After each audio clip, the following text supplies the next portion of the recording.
UkaJohn chapter 3 sizofunda khona verse number 3. Ngicela umuntu otshala ukuboleka le yami phone wenza ukuthi nawublockeka sebenzisa ngoba le yakhe iyathina ne. Yes. UJohn chapter number 3 sizofunda khona UkaJohn chapter number 3 sizofunda khona from verse number 3. Siyakhumbuza na let me also say this ukuthi si continue with our previous message. What is it to be born again? Yini ukuzalwa kabusha? Ngoba lo mzalwane esizofunda ngaye lana uNicodemus weza kuJesu ngobusuku. iBhayibheli isinike description yakhe ukuthi uNicodemus was a Pharisee and a man of great stature, or wayeyindoda edumile endaweni, but ekudumeni kwakhe endaweni kokojuvilithi wayehlale estudisha impilo kaJesu, ngoba sizwa makathi akekho umuntu ongenza lezi zinto zenzayo unless he is from God. Ngamagama uNicodemus uhlalile wastudisha the life of Jesus, wabona imangaliso azenzayo, and he saw the need ukuthi ake ngisondele ngiyobuza ukuthi yini le menza akwazi ukwenza lezi zinto azenzayo, and only to find makafika kuJesu. uJesu ukhuluma something which is so powerful. Uthi uJesu, you need to be born again. Asiqale sifunde verse number 3. Isihloko sithi uJesu ukhuluma noNicodemus. Yes. Verse 1. Wakukhona umuntu owayengumfarisi. Yes. Igama lakhe nguNicodemus. Yes. Engumholi wabaJuda. Engumholi wabaJuda. Nicodemus, as much as he's not yet born again, but Nicodemus was a leader in the Jew. And leader nje ungumfundisi because he's a Pharisee. Albonga malekoso Jesu. He's a leader but not born again. And he's leading the Jew. And the Jew, according to the word of God, is sizwe sakaNkulunkulu. Meaning uNicodemus beka leader abantwana bakaNkulunkulu not born again. And doesn't understand what is it to be born again. Verse number 3. Yes, it's chapter 2. Verse number 2. Yes. Lo weza kuJesu ebusuku wathi kuye, Yes. Rabbi, Yes. siyazi ukuthi ungumfundisi ovela kuNkulunkulu. Yes. Ngokuba akekho ongenza lezi zibonakaliso ozenzayo. Akekho ongenza lezi zibonakaliso ngaphandle komuntu ovela kuNkulunkulu. Lezi zinto zenzayo teacher. He is coming as a Pharisee to a teacher. Uthi teacher, akekho umuntu ongenza lezi zinto zenzayo unless this person or this individual is from God. Usho something powerful. Ukuthi unless you are from God. You are from God. Yes. Baba lento leyo Nicodemus isho ukuthi unless you are from God. Ngaphandle kokuthi uvela kuNkulunkulu. Then Jesus is saying something in verse number 3. Verse number 3. Yes. uJesu waphendula Yes. wathi kuye, Yes. ngiqinisile Yes. ngithi kuwe, uma umuntu engezalwa kabusha, Yes. ngeke awubone umbuso kaNkulunkulu. Ngathi uJesu ngiqinisile ngithi kuwe, unless ngaphandle kokuthi umuntu azalwe kabusha angeke ubone umbuso kabani kaNkulunkulu. Now the word be born again, it is the word regeneration. It is the word reborn. Ukuzalwa futhi.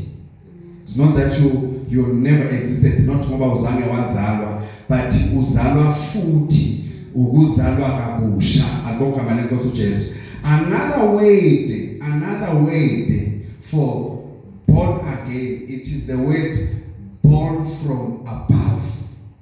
Ukuzalwa ngokwaphezulu. Ngasizalwa bazalwana.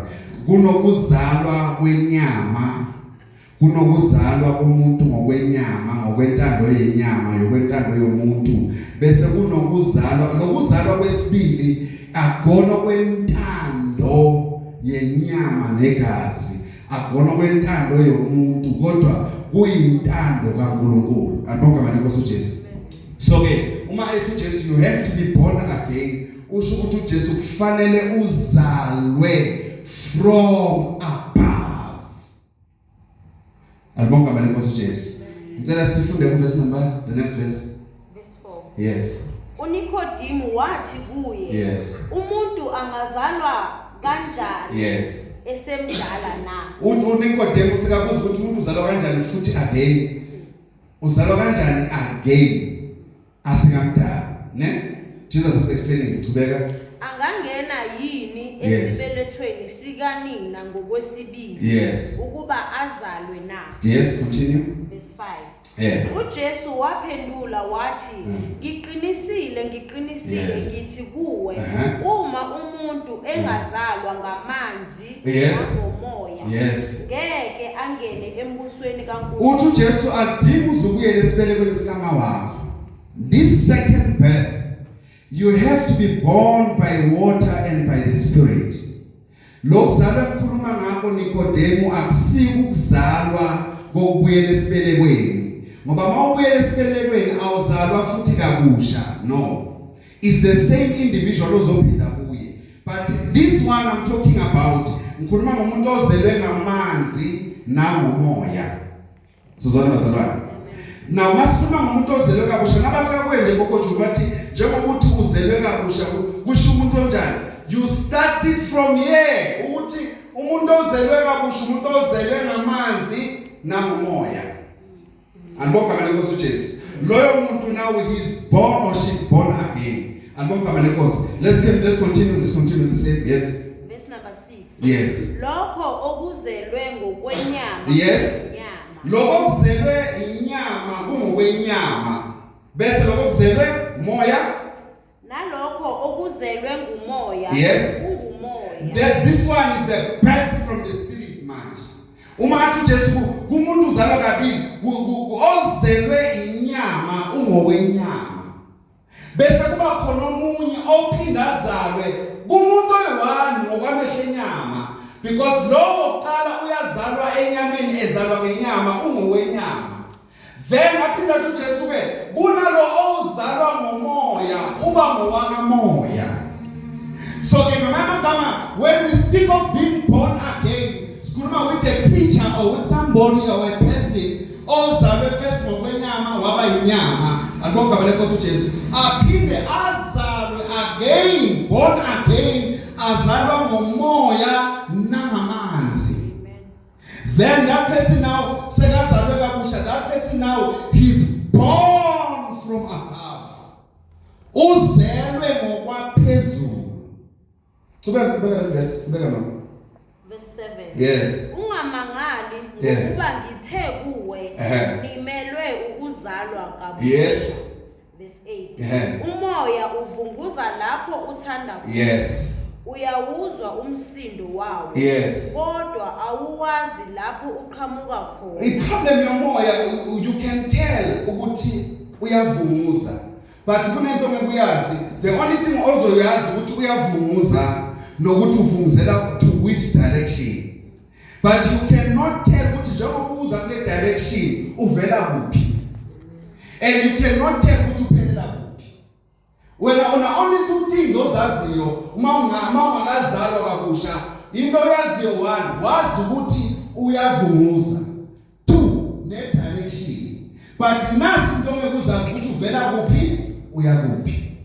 Mama be awukazalwa kabusha, because you are not born by the Spirit, so you cannot understand the things of the Spirit. You have to be born by the Spirit. So where does the Spirit comes from? The Spirit comes from God, which is Christ. Where is it ending? In glory in God. But mawungakabi semoyeni, mawungazalwa ngokomoya, you cannot tell where is it coming from. You cannot tell where is the ending.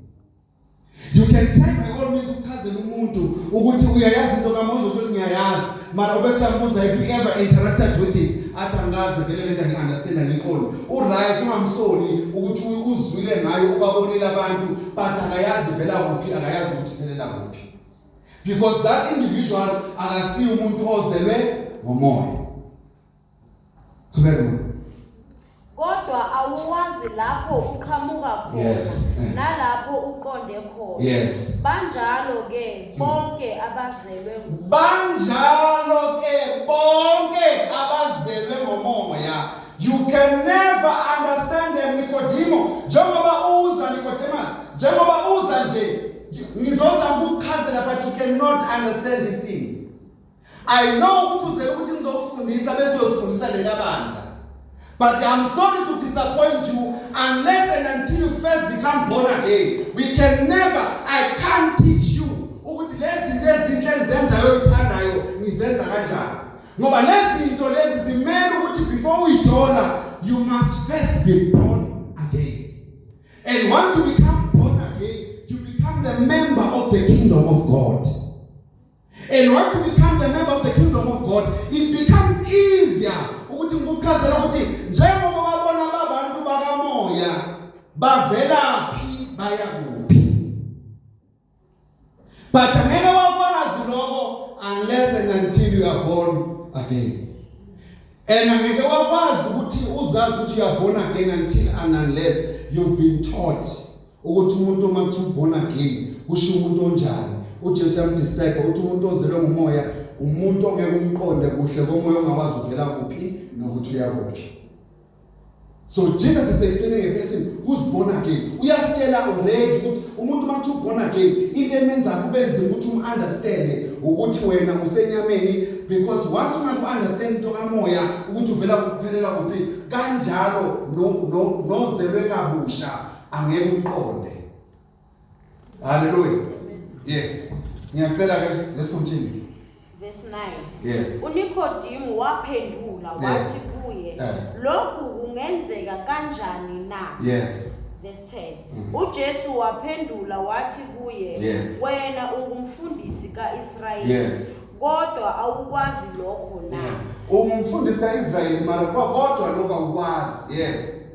He's amazed ukuthi umfundisi mara ukwazi lezi zinto lezi. So he's amazed ukuthi kuba kanjani umfundisi ungazazi. Ngicela ukusho kuNikodemu akuphelelanga kuNikodemu ukuthi ube nabafundisi abaso.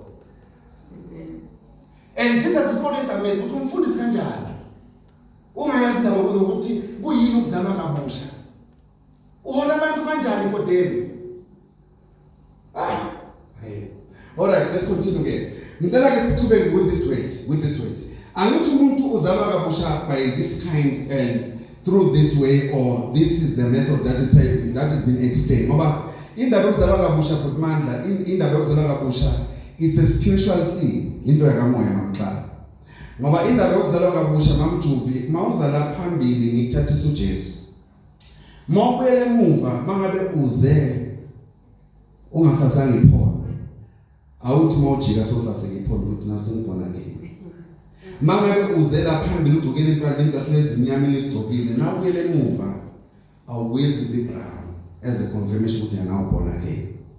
It's a spiritual thing ekufanele uyikholwe without anything in hand to prove it.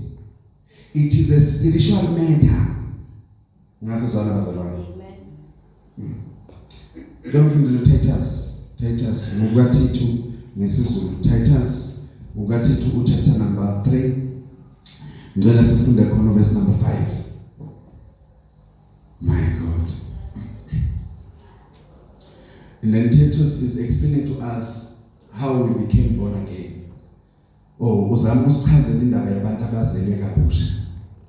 Because mawuzelwe kabusha bazalwane, it can never be mamzimande akukho nzima ukunderstanda imiyalo kaNkulunkulu if only you are born again.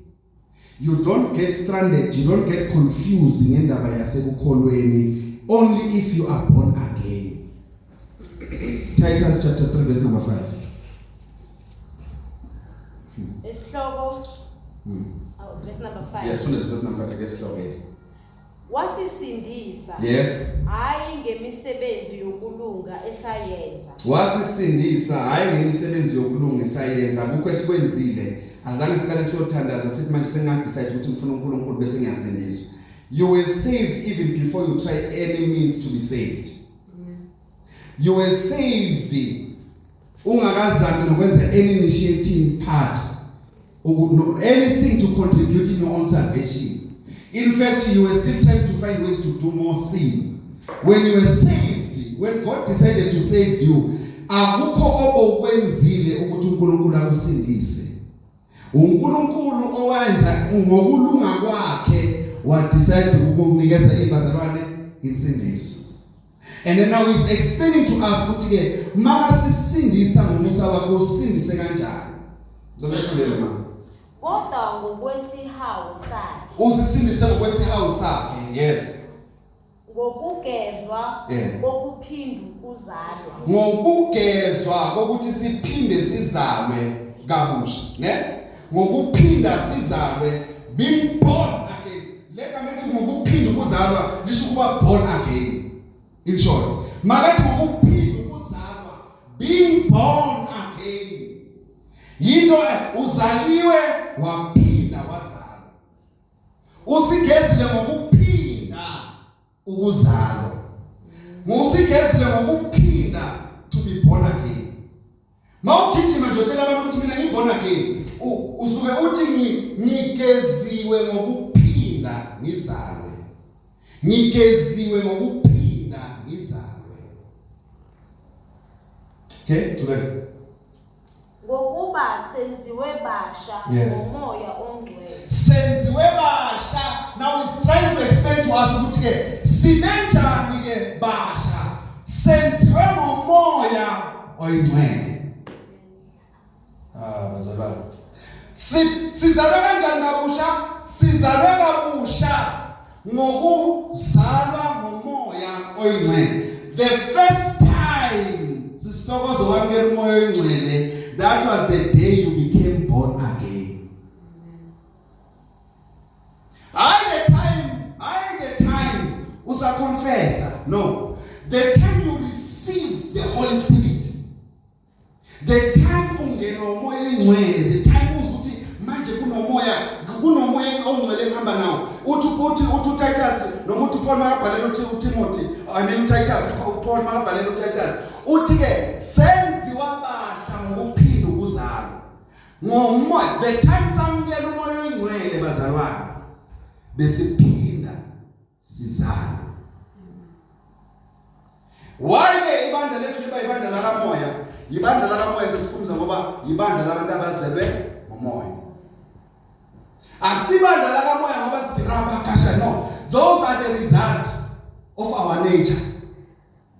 Angazenza into ngisho bazalwane. Asiqale ngabona bakasha bese kuza umoya. Siyaqala sithola umoya bese siyarabakashaya ngoba sesine language entsha. Sesizelwe manje sekunelimi elisha selikhulumayo. Ilimi lobuntwana ulimi olukhomba ukuthi sekune language yakubo lazalwa khona. Njengalo kune language yakini enyameni, mangabe uyindebele une language yakini, mangabe umZulu une language yakini. Similar the case. Awukwazi ukufika lapha ngelimi, awukwazi ukufika on this kingdom bese uqhubeka ukukhulume ngobuswati babili. Lama sona kune language yalana yabantwana abazelwe la kulo muzi. Yini le language? Ilabona bakashana. Labona bakasha ilanguage esenza iconfirmation yokuthi lo muntu sekazelwe kabusha. My God. Ngicela ufundele sifundele verse incwadi kaRoma chapter number 8. So Romans chapter number 8, ngicela sifunde verse number 14. Number 14. Yes. Bonke abaholwa ngumoya kaNkulunkulu. Yes. Labo ke bangabantwana bakaNkulunkulu. Bonke abaholwa umoya kaNkulunkulu labo ke bangabantwana bakabani? BakaNkulunkulu ngoba bazelwe ngomoya. Ubabona ngani ukuthi abantwana bakaNkulunkulu baholwa umoya? Lithe iBhayibheli ke ngesikhathi samkelisa umoya kwakukuzalwa kabusha. Bese kuthiwa lo moya sizole ngawo kabusha, lowo moya siphinde siholwe ngawo. Sihamba ngawo. Angasizwana bazalwane. Sesibantu bakamoya ngoba ke sizelwe ngomoya. Kuthiwa ke labo abaholwa umoya bangabantwana bakabani? BakaNkulunkulu. Uqala ukuba umntwana kaNkulunkulu the moment you become born again. Angasizwana bazalwane. Yes. Okay, asifundele verse. 1 John chapter number 2.